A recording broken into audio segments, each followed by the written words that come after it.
बिस्मिल्लाहिर्रहमानिर्रहीम। अस्सलामुअलैकुम। Welcome back to my channel. मैं आप सबको अपने चैनल पर बहुत बहुत खुशामदीद कहती हूँ। तो ये देखिए भाई क्या लेकर आई हूँ आज मैं। ये बहुत ही ज़बरदस्त सी रेमेडी है। इससे हड्डियों का, जोड़ों का, घुटनों का दर्द बिल्कुल आपका गायब हो जाएगा। बस सिर्फ आपको क्या करना है, 1 टेबल स्पून 1 गिलास दूध में आपको इस तरह इसका शामिल करना है और रोज़ दिन में 1 दफ़ा इसको आपको ज़रूर पीना है। तो ये बहुत ही ज़बरदस्त रेमेडी है, इसको आप ज़रूर इस्तेमाल कीजिएगा। ये शुगर के पेशेंट के लिए भी बहुत ही बेहतरीन है क्योंकि हमने इसमें कोई मीठा कुछ ऐड नहीं किया है। ये बहुत ही ज़बरदस्त रेमेडी है। तमाम चीज़ें इसमें जो शामिल हैं ये इंतहाई ताकतवर और बहुत ही आपके लिए फ़ायदेमंद साबित होने वाली हैं। तो ये देखिए ज़बरदस्त है ये रेमेडी है। इसको हम देखें कैसे बनाते हैं। तो ये देखिए ये तमाम अज्जा हैं जो हम इसमें शामिल करेंगे। सबसे पहले मैंने लिया है यहाँ पर 100 ग्राम के करीब ये अलसी के बीज हैं।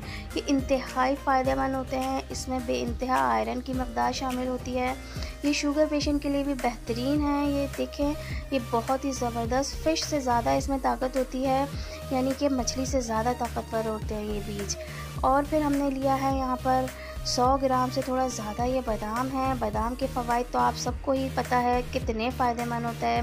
बादाम हम सब के लिए, बच्चे बड़े सब के लिए बादाम तो बहुत ही बेस्ट है। तो ये बादाम इसमें जाएंगे। तो ये बादाम हमने ले लिए हैं इस तरह से। और अब ये मखाने हैं, ये तकरीबन मैंने लिए हैं 200 ग्राम मखाने हैं। इनको मैंने जो है इस तरह ले लिया है फुल भर के। ये इसके भी फ़वाइद आप सबको पता है, बेइंतहा फ़ायदेमंद हैं, ताकतवर हैं, कैल्शियम से भरपूर है। ये देखिए ये मैंने गोंद लिया है, ये तकरीबन 100 ग्राम गोंद है। तो इसको मैंने इस तरह साफ़ करके रख लिया है। ये बहुत ही फ़ायदेमंद होता है आपकी हड्डियों के दर्द के लिए, आपके जोड़ों के दर्द के लिए। बेइंतहा ये इसके भी फ़वाइद हैं, ये भी सबको पता है कि कितने फ़ायदेमंद है। तो यहाँ पर देखिए मैंने लिए हैं ये 5 मगज़।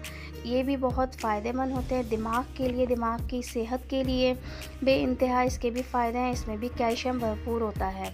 और ये इलायची है, इलायची भी हमारे पास जो है यहाँ पर मैंने 20 से 25 अदद इलायचियाँ ली हैं। इसके भी फ़ायदे बहुत ज़्यादा हैं। तो ये देखिए अब हम क्या करेंगे, मैं एक पैन में सबसे पहले तो ये तमाम अलसी इसमें डालकर ड्राई रोस्ट कर लूँगी।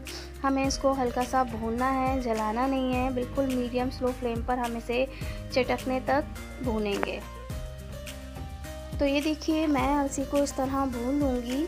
तो कुछ देर तक मैं इसको भूनूंगी ताकि तमाम दाने इक्वली हर तरफ से भुन जाएं, क्योंकि भुनने के बाद ये इजीली पाउडर फॉर्म में हमसे बन जाएंगे। ये बहुत ही आसान है, इसको कोई मुश्किल नहीं है इस रेमेडी को बनाना।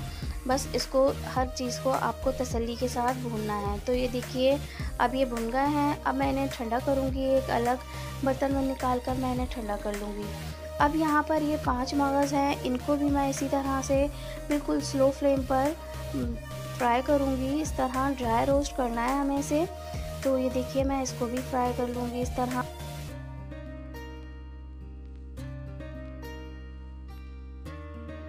तो ये देखिए 5 मगज़ जो हैं इनको मैंने ड्राई रोस्ट कर लिया है। अब ये भी ठंडा होने के लिए मैं निकाल लूँगी।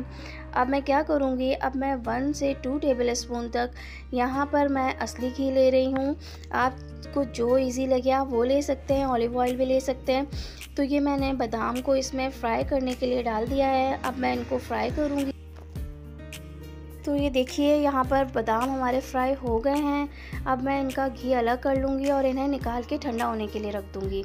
अब इसी घी में, बचे हुए घी में मैं क्या करूँगी, गोंद भी शामिल कर दूँगी। गोंद को हमें अच्छा सा फ्राई करना है। ये बहुत अच्छी तरीके से स्लो फ्लेम पर फ्राई हो जाते हैं। और ये देखिए फ्राई हो रहे हैं, बिल्कुल अपनी ये शक्ल बदल लेंगे, बिल्कुल फूल जाएंगे और बहुत ही ज़बरदस्त से क्रिस्पी से हो जाएंगे।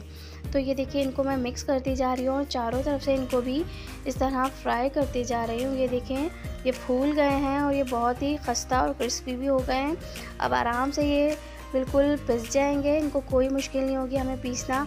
तो ये थोड़ा सा मैं इसको और फ्राई करूँगी, ये और फूलेंगे, बहुत ही मज़े के हो जाते हैं इस तरह असली घी में अगर हम गोंद को फ्राई करते हैं। इस इंतहाई मज़े की खुशबू आ रही होती है और ये बहुत ही फ्लेवरफुल भी हो जाता है।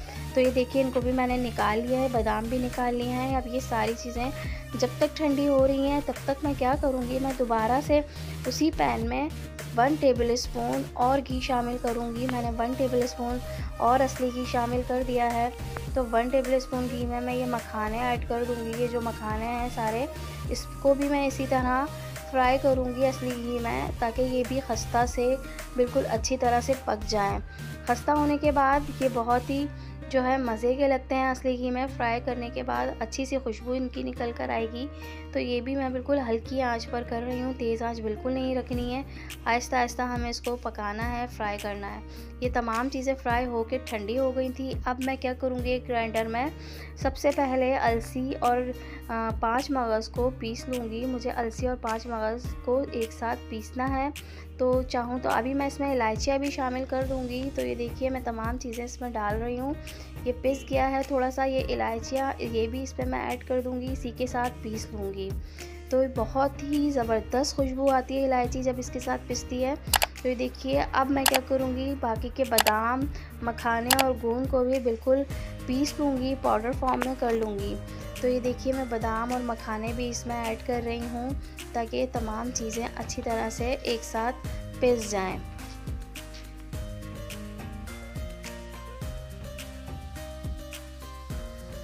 तो ये देखिए बहुत ही हेल्दी और बहुत ही फ़ायदेमंद पाउडर हमारे पास तैयार हो चुका है। सिर्फ आपको क्या करना है, रोज़ाना नीम गर्म दूध में 1 चम्मच इसको भर के शामिल करना है, और ये इंतहाई फ़ायदेमंद है। इसमें मैंने कुछ मीठा ऐड नहीं किया है। आप चाहें तो ये देखिए ऊपर से मैंने 1 से 2 टेबल स्पून हनी ऐड कर दिया है। आप चाहें तो शुगर भी ऐड कर सकते हैं अपने जायके के हिसाब से। ये शुगर फ्री है, शुगर फ्री भी पिया जा सकता है। शुगर के पेशेंट्स के लिए भी ये बेइंतहा फ़ायदेमंद है। रोज़ाना आपको ये पीना है, और मुझे अपनी दुआओं में ज़रूर याद रखना है। कमेंट्स करके बताना है आपको कैसा लगा और कितना आपको इससे फ़ायदा हुआ। चलती हूँ, दुआओं में याद रखिएगा। वीडियो पसंद आए तो लाइक भी कर दीजिएगा, और अगर चैनल पर न्यू हैं तो सब्सक्राइब भी कर दीजिएगा। तो फिर मिलती हूँ किसी और अच्छी सी नई रेसिपी के साथ। जब तक के लिए अल्लाह हाफ़िज़।